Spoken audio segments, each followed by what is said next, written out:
Fala rapaziada, tranquilo? Gote aqui com vocês. Cara, na aula de hoje a gente vai ver um tema que eu adoro, tema maneiro pra caramba, tabela periódica. Bom, a gente vai ver tudo que a gente precisa saber sobre tabela periódica e antes de tudo eu quero que você saiba o seguinte: como que a tabela periódica cai nas questões? Como que a tabela periódica está inserida na química do colégio? É importante que você saiba, cara, que a gente não tem que gravar a tabela periódica. A tabela periódica é uma ferramenta. Só que, cara, como toda ferramenta, a gente tem que saber como usar ela, né? E isso é importante, é o que a gente vai ver hoje. Então, vamos lá para o slide. Bom, tabela periódica. Tem que gravar a tabela periódica? Primeira pergunta que a gente tem, a gente já respondeu. Não temos que gravar a tabela periódica. Bom, como que surgiu a tabela periódica? O cara que propôs a tabela da forma que a gente conhece foi um cientista russo chamado Dmitry Mendeleev.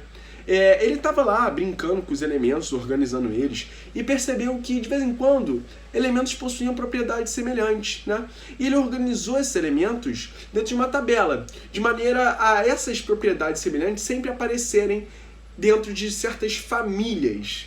E exatamente essa é a lógica da tabela periódica, porque dentro de certos períodos as propriedades se repetem, ok? Isso é muito importante, cara. A gente pensa que isso é só uma característica e tal, mas essa é a característica da tabela periódica. Por quê? Porque a partir disso, Mendeleev e outros químicos, outros cientistas, começaram a propor novos elementos. Por quê? Porque eles perceberam que existiam buracos na tabela periódica, existiam lacunas que poderiam ser preenchidas com outros elementos, certo? Um desses elementos foi o tal do heca-silício, um elemento que viria depois do silício da sua família, que teria propriedades semelhantes a ele. E aí Mendeleev falou, olha, esse elemento aí, heca-silício, vai ter uma massa aproximadamente de 72. Cara, alguns anos depois, veio esse cara aí, Clemens Winkler, e ele descobriu o elemento germânio. O elemento germânio é exatamente esse elemento do heca-silício. Cara, se você olhar essa tabela aí, ela não está muito bem focada, mas se você olhar legal ali, na esquerda a gente tem as previsões de Mendeleev, e na direita temos as características descobertas por Winkler. Cara, a massa é muito parecida, a densidade é muito parecida, o calor específico, ponto de fusão. Cara, diversas propriedades físicas do germânio foram previstas com exatidão quase por Mendeleev. Essa característica é muito maneira, cara, muito sensacional, porque a tabela periódica abre um novo precedente. Agora conhecemos a periodicidade dos elementos. Ok? Bom, falando um pouquinho da história da tabela periódica, é algo mega importante de saber isso, ok? Mas vamos à parte que importa. Como que funciona a tabela periódica? A tabela periódica de Mendeleev, ela sofreu algumas atualizações e são exatamente a tabela com essas atualizações que a gente vai comentar hoje, ok? A tabela é dividida em dois grandes grupos, né? Os períodos. O que são períodos? São as linhas horizontais da tabela periódica e eles representam as camadas eletrônicas. Então, ao total, nós temos 7 períodos porque apresentamos 7 camadas eletrônicas. Depois nós temos as famílias, que hoje em dia tem um nome melhor, que são chamadas de grupos. Ao total são 18 grupos, tá? E as famílias ou grupos são as colunas verticais da tabela periódica, né? E são exatamente nessas famílias ou grupos que nós temos elementos com propriedades semelhantes. Essa é a organização básica que você tem que entender da tabela periódica. A tabela periódica ela tem essas duas divisões, períodos e famílias, que hoje em dia a gente chama de grupos. É muito importante saber disso porque é a partir disso que a gente vai fazer todas as definições, ok? Vamos voltar para o slide. Tá aí a tabela periódica para vocês. Essa tabela periódica aí é a tabela periódica que vem na prova da UERJ. É uma tabela periódica menos detalhada, mas muito clean, né? Muito fácil de ser entendida. Se você observar bem, aqui nós temos os grupos 1, 2, 3 até o grupo 18, né? Então aqui temos elementos do grupo 1, elementos do grupo 2, elementos do grupo 3. E temos aqui os períodos. Esse é o primeiro período, segundo período, terceiro, quarto, quinto, sexto e sétimo período. Ok? Isso é muito maneiro de você entender. Se você observar aqui, tem uns caras que estão destacados, cara. Esses caras destacados é porque a tabela periódica ela foi organizada para ser em 3 dimensões. E aí algo em 3 dimensões não consegue ficar no plano, né? Para tentar te trazer essa ideia, lembra quando você era lá do maternal, que aí você ia montar um dado? Né? O trabalho da tia da escolinha era montar um dado. Cara, quando você ia recortar o dado do papel, ele não tinha um formato de dado. Ele tinha um formato lá meio hexagonal, assim, meio doido. E você cortava ele e quando você ia colando as pontas, você formava um cubo, que era o dado. Né?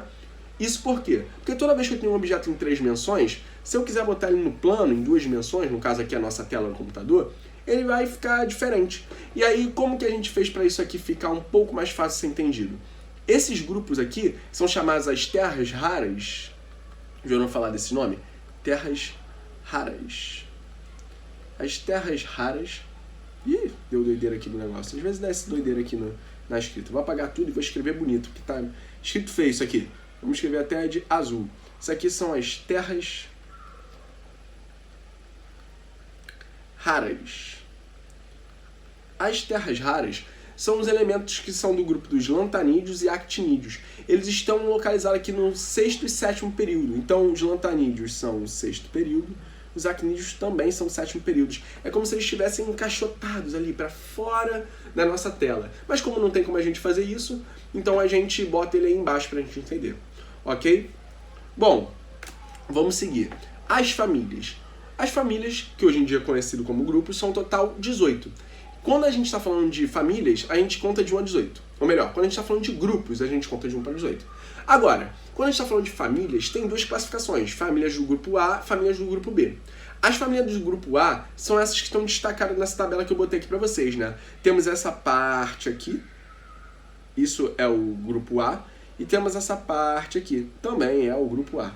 Esses elementos que pertencem ao grupo A são chamados de elementos representativos. E eles têm a sua distribuição eletrônica dividida em 2 partes. Esses aqui da esquerda são elementos que eu chamo de elementos do bloco S. Sua distribuição eletrônica, então, termina com S. E esses daqui da direita são chamados de elementos do bloco P. Então, os elementos representativos são divididos em 2 grupos. Os grupos que terminam com a distribuição no bloco S e aqueles que terminam sua distribuição no bloco P. Ok? Tranquilo? Muito importante saber isso. A distribuição eletrônica associada à tabela periódica também é um dos pontos mais importantes sobre tabela periódica. Tranquilo? Vamos continuar dando prosseguimento aqui. E a gente também tem os elementos da família do grupo B, cara. O grupo B é tudo que está aqui no meio, ó. Aí lembra que eu falei pra você? Os caras que estão aqui no meio também tem os lantanídeos e actinídeos. Eles também são elementos do grupo B. E aí eles são chamados de elementos de transição e aí são divididos em 2 grupos também. Os que estão aqui no meio são chamados de transição externa. E esses que estão aqui embaixo são de transição interna. E sua distribuição eletrônica é, respectivamente, terminada com F para o interna e para o externa é terminada em D. Então a gente chama elementos do bloco D. Eu vou pintar eles aqui de azul. Elementos do bloco D. E esses aqui são elementos do bloco F, os que estão embaixo. Suavão? Tranquilo? Posso seguir? Vou seguir, hein? Vamos com calma, tranquilão. A gente já viu como é dividido as famílias. Elementos do bloco SP, representativos. Elementos do bloco D e F, transição. Bloco D, transição externa. Bloco F, transição interna. Guarda essa informação, bem com o tio. A gente vai continuar seguindo aqui a caracterização das famílias. Existem algumas famílias que têm um nome diferente, tá bom? Vamos olhar aqui a tabela periódica grandona pra gente ver. Cara, umas coisas que você precisa saber. O hidrogênio, ele tá aqui na família 1A, né? Antiga família 1A. Esse aqui é chamado de grupo 1 agora. Cara, é importante você entender que o hidrogênio, apesar de estar aqui, ele não tem família. Tem até uma piadinha para você gravar isso, né? O hidrogênio foi preso. E aí ele tinha direito a uma ligação. Para quem ligou? Para ninguém, porque o hidrogênio não tem família. Cara, é ridículo, né? Piada nerd não tem graça às vezes. Mas é engraçado assim, pra mim é engraçado. Bom, por que ele tá aqui afinal? Ele tá aqui por uma questão de distribuição eletrônica. Os elementos que estão aqui nessa família 1A, no grupo 1, eles têm sua distribuição eletrônica terminada em 1s1. A gente vai ver isso com mais detalhe mais tarde. E aí ele está aqui por essa questão. Mas a verdade é que o hidrogênio não tem família. Ele tem características próprias. Tá? O hidrogênio a gente chama de hidrogênio. O que o hidrogênio é? O hidrogênio é hidrogênio. Ele não tem características iguais a ninguém. Ok? Mas ele está aí por uma questão de distribuição eletrônica. Da mesma forma, o hélio. Da mesma forma não, né? É o oposto. O hélio, a gente chama ele de um gás nobre. Mas ele não é um gás nobre igual aos outros. Por quê? Todos os gases nobres, com exceção ao hélio, têm 8 elétrons na camada de valência. O hélio tem 2. Então, o hidrogênio está lá no grupo 1 por causa da distribuição eletrônica. Mas ele não tem característica de elementos do grupo 1.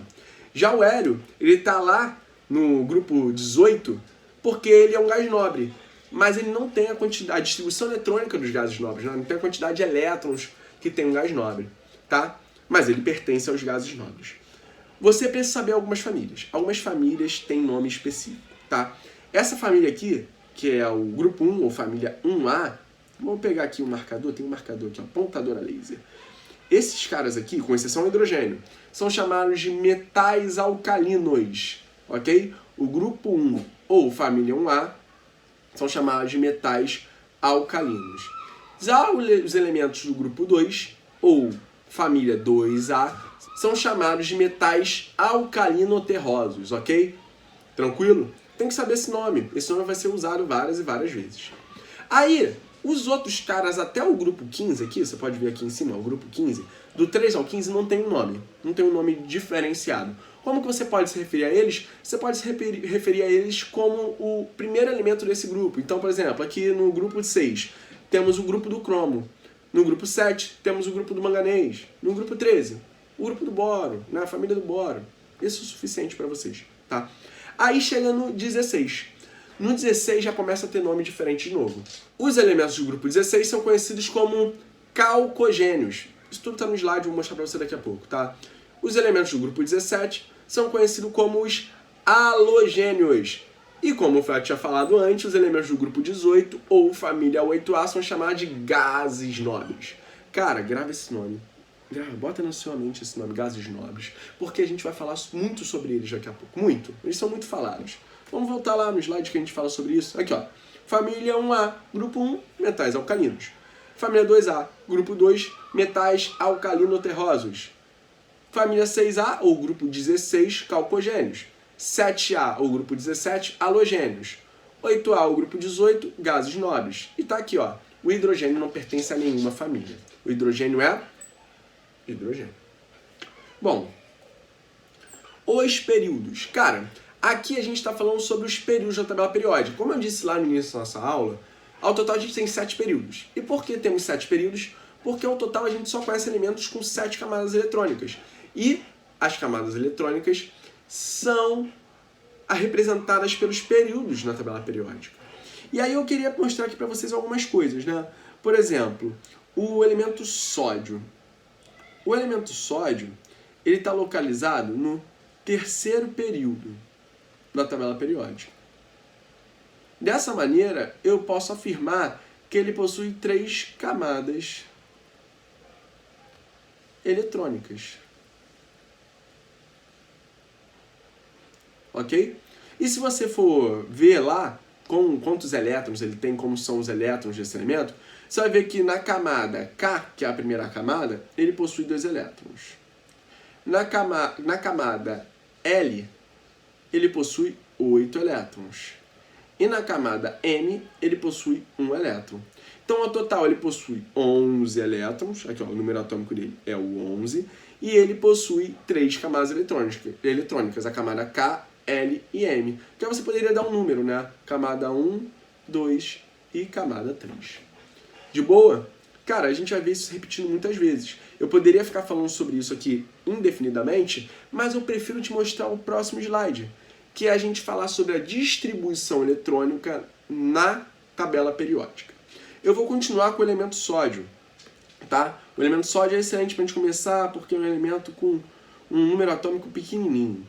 Cara, qual é a distribuição eletrônica do elemento sódio? Ele tem 11 elétrons, sua distribuição eletrônica é 1s2, 2s2, 2p6. temos ao total 10. São 11. Então a gente precisa do 3s1. Cara, olha só isso aqui. O elétron diferenciador dele é esse aqui, né? É o último na distribuição eletrônica, 3s1. O que essa distribuição eletrônica tem a te dizer? Primeiro de tudo, um número aqui dela, ó, 3. Esse número significa que ele está no terceiro período. Por que isso existe? Porque ele é um elemento representativo. Todo elemento representativo, o seu elétron diferenciador representa a sua posição na tabela periódica, o seu período na tabela periódica. Então a gente já consegue perceber que ele é um elemento do terceiro período. Que outra informação a gente pode extrair disso, Gotti? Aqui, ó, o subnível dele, o subnível S. A gente já viu, ele é um elemento que está no bloco S, então a gente sabe que bloco é esse, o bloco S. E por fim, para acabar, temos aqui, ó, a sua quantidade de elétrons. Ele é o primeiro elemento nesse bloco S. Como que eu vejo isso? Pela sua quantidade de elétrons. Vamos ver se isso se confirma lá na tabela periódica? Terceiro período, bloco S, primeiro elemento dentro do bloco S. Vamos voltar. Terceiro período, bloco S, primeiro elemento do bloco S, sódio. A gente consegue descobrir onde o elemento está assim? Consegue. Cara, então isso funciona sempre? Cara, vai funcionar sempre para os elementos representativos. Toma cuidado, por isso que eles são representativos. Ótimo, meu Deus do céu, e como que vai funcionar para os elementos de transição? Calma, vou mostrar tudo, ok? Vou mostrar tudo para você. Respira fundo, escolhe o elemento. Escolhe o elemento aí que você quiser. Vou escolher o elemento enxofre. Vou escolher um enxofre porque eu quero. É isso, eu escolhi um enxofre. Enxofre é o elemento S. O enxofre possui ao total 16 de número atômico. Vamos fazer sua distribuição eletrônica, ok? 1s2, 2s2, 2p6. Até aqui nós temos 10. Vamos continuar. 3s2, 3p4. 10 mais 6, 16. Se você observar bem aqui, o seu elétron diferenciador, 3p4, indica para a gente sua posição na tabela periódica. Então a gente vai olhar aqui, que primeiro de tudo, ele é um elemento que está pertencendo ao terceiro período. Então aqui, ó, terceiro período. É um elemento que está no bloco P, aqui, ó, bloco P. Bloco P. E se você observar bem, a quantidade de elétrons diz pra gente qual a posição dele no bloco P. Ele é o quarto elemento dentro do bloco P. Quarto elemento. Vamos conferir para ver se isso confirma lá na tabela periódica? Esse barulho é a Lady aqui andando. Ela decide andar no meio da aula. Ela é assim dessas. Vamos lá. Terceiro período. 1, 2, 3. Aí você vai lá no bloco P. Bloco P, esse blocão aqui da direita, ele é o quarto elemento no terceiro período do bloco P. 1, 2, 3, 4. Ah, caraca! Olha o enxofre. Gotti, então isso funciona, cara. Funciona, eu não minto pra você. Sabe disso que eu não minto pra você. Então, a gente consegue fazer isso com os elementos representativos. Já com os elementos de transição, tem um probleminha. Por que tem um probleminha? Vamos pegar aqui um exemplo fácil, tá? Vamos pegar aqui o ferro. O ferro é um elemento que tem número atômico 26. Então, elemento número atômico 26. Sua distribuição eletrônica fica 1s2, 2s2, 2p6. 3s2, 3p6. 4s2, 3d6. Cara, se você olhar o seu elétron diferenciador, ele tá aqui, ó, 3d6. E aí, quando você vai fazer a lógica de descobrir a posição dele da tabela periódica olhando o seu elétron diferenciador, você percebe que aqui temos um 3. Isso significa que ele é do terceiro período? Não, cara, isso não significa. Por quê? Porque o ferro é um elemento de transição. Vou anotar isso aqui para você, ó. Ele é um elemento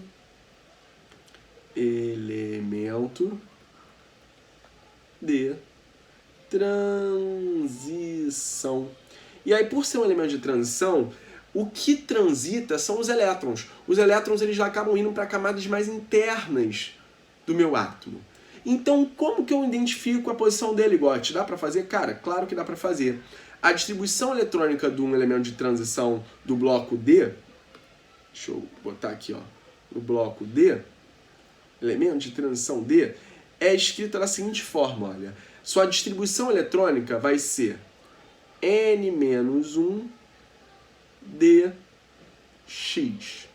Ou seja, a sua posição na tabela periódica ela é sempre acrescentada de 1, porque lá na distribuição eletrônica eu sempre estou subtraindo 1. Então, ele está com a distribuição eletrônica 3d6, significa que o 3 não é 3, o 3 é 4. Então, ele é elemento do quarto período. Gotti, oi, fala, meu querido. Eu tô vendo que antes tem um 4. Esse 4 aqui, ele indica a quantidade de camadas? Cara, também. Então, se você tem a distribuição eletrônica toda, você vai ver sempre o maior número que tem lá na distribuição eletrônica, né? 1, 2, 3, 4, 5, 6, 7. O maior número que tiver é a posição desse elemento na tabela periódica em questão do período. Então, aqui nós temos o ferro no quarto período, ok? Já aqui, ele pertence ao bloco D, cara. Então, significa que é o elemento do bloco D. Elementos do bloco D são aqueles ali no meio, né? E, por possuir 6 elétrons, ele é o sexto elemento nesse bloco. Elemento. Ok? Vamos ver se isso confirma? Vou voltar lá na tabela periódica. Opa, aqui. Então, temos aqui, ó. Primeiro, segundo, terceiro, quarto período. Quarto período. O bloco D, ele começa aqui e termina aqui. Ele é o sexto elemento dentro do bloco D, no quarto período. 1, 2, 3, 4, 5, 6. Não acredito! Funcionou de novo? Irmão, cola comigo, me ouve, que sempre vai dar certo. Sempre vai dar certo. Eu sei o que eu tô te falando, cara. Eu sei o que eu tô te falando, eu sou um nerd. Eu estudo isso aí pra caramba. Sempre vai funcionar isso, ok? Gotti, preciso me preocupar com os elementos lá de baixo, de transição interna? Cara, vamos guardar esse assunto para depois. Esses elementos aí são pouquíssimo usados porque sua distribuição eletrônica é muito grande. Muito grande, a gente dificilmente vê eles, tá? E eles, aliás, são chamados de terras raras porque a sua aplicabilidade ela é muito tecnológica. São usados para fazer processadores de altíssima tecnologia, ok? Não está aí no teu slide, não botei para você, mas ainda existe uma terceira classificação importante. Tá? Se você reparar bem aqui na tua tabela periódica, tem uma linha preta mais grossa aqui, né? Uma linha mais escurinha. Cara, essa linha aqui, ela divide outra classificação dos elementos. Tá? Ela divide os elementos em ametais, são os elementos que estão depois dessa linha, e temos elementos que estão antes dessa linha, que são os metais. Olha a diferença na quantidade de ametais para os metais. É uma diferença muito grande, né? Tudo que está para baixo dessa linha vermelha, incluindo as terras raras, metais. Tudo que está depois dessa linha vermelha, ametais. Só toma cuidado com uma coisa. Uma coisinha, quero ver se está malandro. Temos aqui o hidrogênio. O hidrogênio é um metal? É um ametal? Também não. O hidrogênio é o quê, cara? Fala para mim, eu quero ouvir você falando. O hidrogênio é hidrogênio. Então fique esperto nisso, cara. Você não pode dar mole. Hidrogênio é hidrogênio. Ok? Vamos ver se tem mais alguma coisa pra gente comentar. Não, é isso. Galera, fico feliz pra caramba de poder estar falando com vocês sobre tabela periódica. É um tema que eu gosto muito. Espero que você tenha gostado também. Não se esquece, tabela periódica é uma ferramenta. Você precisa aprender a entender a tabela periódica e usá-la. Ok? Ela é uma ferramenta. A partir de agora, suas provas sempre vão vir acompanhadas de tabela periódica. E você vai ter que usar ela para te auxiliar a entender como os elementos funcionam. Ok? Espero ter te ajudado. Um beijão. Fiquem com Deus. Até a próxima. Fui!